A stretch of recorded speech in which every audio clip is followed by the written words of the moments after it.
ನಾಟಿ ಮಾಡಿ ಬರೋಬ್ಬರಿ 15 ದಿನ ಕೂಡ ಕಳೆದಿಲ್ಲ. ಗದ್ದೆಯಲ್ಲಿ ನೀರೊಣಗಿ ಭತ್ತದ ಸಸಿಗಳು ಬಾಡಿ ಬಸಳೆಯುತ್ತಿವೆ. ಸೌಪರ್ಣಿಕ ಏತ ನೀರಾವರಿ ಯೋಜನೆ ಅಸಮರ್ಪಕ ವಿತರಣೆಯಿಂದಾಗಿ ನಾಡ ಕೆಂಬೈಲು ಭತ್ತದ ಕೃಷಿ ಕೆಂಬಣ್ಣಕ್ಕೆ ತಿರುಗುತ್ತಿದೆ. ಹೌದು, ನೀವಿಲ್ಲಿ ನೋಡ್ತಾ ಇರುವುದು ಹಚ್ಚ ಹಸುರಿನ ಗದ್ದೆ ಬಯಲು. ಇನ್ನೇನು 5-6 ದಿನಗಳು ಕಳೆದರೆ ಈ ಹಸಿರು ಬಣ್ಣ ಕೆಂಪಾಗಿ ಪರಿವರ್ತನೆಗೊಳ್ಳುವುದರಲ್ಲಿ ಸಂದೇಹವೇ ಇಲ್ಲ. ನಾಡು ಸಮೀಪದ ಕೆಂಬೇಲು ಕೃಷಿ ಗದ್ದೆಯಲ್ಲಿ ನೀರಿಲ್ಲದೆ ರೈತರು ಸಂಕಷ್ಟಕ್ಕೀಡಾಗಿದ್ದಾರೆ.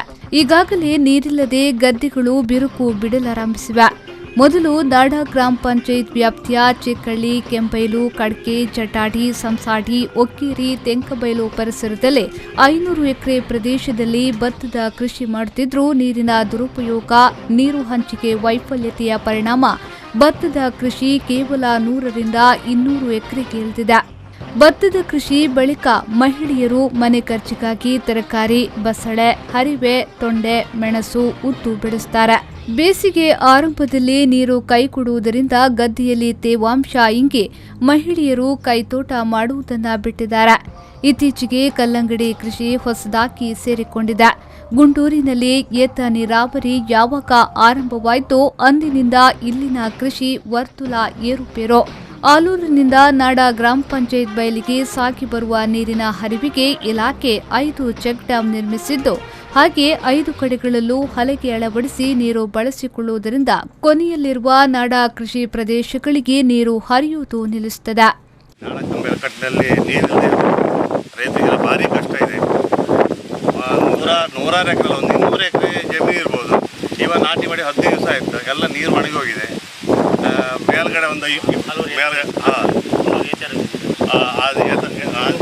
ನೀರು ಬರುವುದು ಅದು ಮತ್ತೆ 15 ಗಂಟೆ ಆಯ್ತು. ಈಗ 15 ನೀರು ಈಗ ನಾವು 15 ದಿವಸ ಆಯ್ತು ಅಷ್ಟೇ, ನೀರು ಬರೋ ಒಣಗಿ ಹೋಗಿದೆ. ಇದ್ರ ಬಗ್ಗೆ ಸರ್ಕಾರ ಇದ್ರ ಬಗ್ಗೆ ನಾವು ನಮ್ಮ ಶ್ರೀಪತಿ ಕುಡಿಯುವ ನೀರು ಹಾಗೂ ಕೃಷಿಗೆ ಪ್ರಯೋಜನ ಕಲ್ಪಿಸುವ ನಿಟ್ಟಿನಲ್ಲಿ ಆಲೂರು ಬಳಿ ಗುಂಟೂರಿನಲ್ಲಿ ಸೌಪರ್ಣಿಕ ನದಿಗೆ ಅಣೆಕಟ್ಟು ಕಟ್ಟಿ ಏತ ನೀರಾವರಿಯಲ್ಲಿ ಕಾಲುವೆ ಮೂಲಕ ನೀರನ್ನು ಹರಿಸಲಾಗುತ್ತಿದೆ.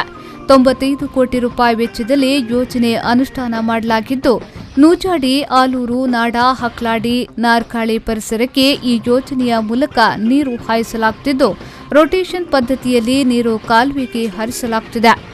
ಅಚ್ಚರಿಯ ಅಂಶ ಎಂದರೆ ಇದುವರೆಗೂ ಏತ ನೀರಾವರಿ ಯೋಜನೆ 1 ಲೋಟ ಕುಡಿಯುವ ನೀರು ಕೊಟ್ಟಿಲ್ಲ. ಪ್ರಸಕ್ತ ಸೌಪರ್ಣಿಕ ಬಲದಂಡೆ ಯೋಜನೆ ಮೂಲಕ ಬೈಂದೂರಿಗೆ ಕುಡಿಯುವ ನೀರು ಕೇಳಲಾಗುತ್ತಿದೆ. ಇರುವ ವ್ಯವಸ್ಥೆಯೇ ಸರಿಯಿಲ್ಲ. ಮತ್ತೊಂದು ಯೋಜನೆ ಇನ್ನೆಷ್ಟು ಅನಾಹುತ ಮಾಡುತ್ತದೆಯೋ ಭಗವಂತನೇ ಬಲ.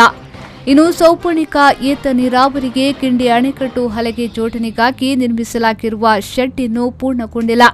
ಕೆಂಪೇಲು ಬಳಿ ನಿರ್ಮಿಸಿದ ಶೆಡ್ 4-5 ವರ್ಷ ಪೂರೈಸಿಕೊಂಡರೂ ಗೋಡೆಗೆ ಗಾರೆಪಾಕ್ಯವಾಗಲಿ, ನೆಲಕ್ಕೆ ಬೆಡ್ ಹಾಕುವುದಾಗಲಿ ಆಗಿಲ್ಲ. ಇಷ್ಟೇ ಅಲ್ಲ, ಕಟ್ಟಡದ ತಳಪಾಯಕ್ಕೆ ಕಟ್ಟಿದ ಕಲ್ಲು ಬಿರುಕು ಬಿಟ್ಟು ಕಟ್ಟಡ ಅಪಾಯದ ಹಂತಕ್ಕೆ ಮುಟ್ಟಿದೆ. ಇಡೀ ಸೌಪರ್ಣಿಕ ಏತ ನೀರಾವರಿ ಕಳಪೆ ಕಾಮಗಾರಿಗೆ ಇದೊಂದು ಚಿಕ್ಕ ಉದಾಹರಣೆಯಷ್ಟೇ. ಕಡಕೆ ಪರಿಸರದ ಕೃಷಿ ಭತ್ತರಾಣಿ ಕೃಷಿಯಲ್ಲಿ ನಮಗೆ ಗುಂಟೂರು ಏತ ನೀರಾವರಿ ನೀರು ಬರ್ತಾ ಇರುತ್ತೆ. ಈಗ 2-3 ವರ್ಷದಿಂದ ನೀರಾವರಿ ಬರ್ತಿತ್ತು. ಮುಂಚಿನ ಅನಾದಿಂದ ನೀರಲ್ಲಿ ತೊಂದರೆ ಆಗೋದಿಲ್ಲ. ಈಗ ಅಲ್ಲಿ ನೀರಾಗ 16 ಕಟ್ಟು ಮಾಡಿ ಅಲ್ಲಿಂದ ತೋಟಗಳಿಗೆ ನೀರು ಹಾರಿಸ್ತಾ ಇದ್ದಾರೆ. ನಮ್ಮದು ಇಲ್ಲಿ ಭತ್ತ ನಾಟಿಗೆ ನೀರು ಕಂಪ್ಲೀಟ್ ಒಣಗಿ ಹೋಗಿವೆ. ಆದ್ದರಿಂದ ಇಲ್ಲಿ ಏನು ಮಾಡಲಿಕ್ಕೆ ಅಂದರೆ ನಮಗೆ ನಾವು ಆತ್ಮಹತ್ಯೆ ಮಾಡುವ ಪರಿಸ್ಥಿತಿಯಲ್ಲಿ ಭತ್ತ ಕಂಪ್ಲೀಟ್ ಒಣಗಿ ಹೋಗಿದೆ. ಭತ್ತ ಅವರು ತೋಟಕ್ಕೋಸ್ಕರ ನೀರೆಲ್ಲ 16 ಕಟ್ಟುಗಳನ್ನು ಹಾಕಿ ತೋಟಗಳಿಗೆ ಪಂಪ್ನಿಂದ ನೀರು ಹಾರಿಸ್ತಾ ಇದ್ದಾರೆ. ನಮ್ಮದು ಇಲ್ಲಿ ಭತ್ತ ನೀರಾವರಿ ಪೂರ ಒಣಗಿ ಹೋಗಿದೆ.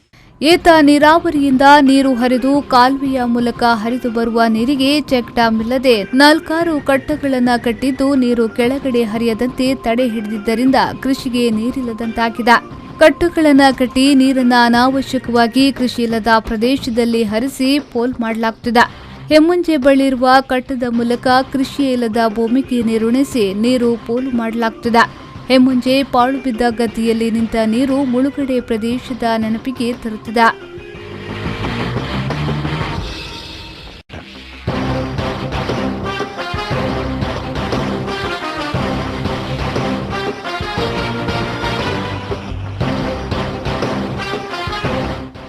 ಶ್ರೀಕಾಂತ್ ಹೆಮ್ಮಾಡಿ, ವಿ4 ನ್ಯೂಸ್ 24/7 ಕುಂದಾಪುರ.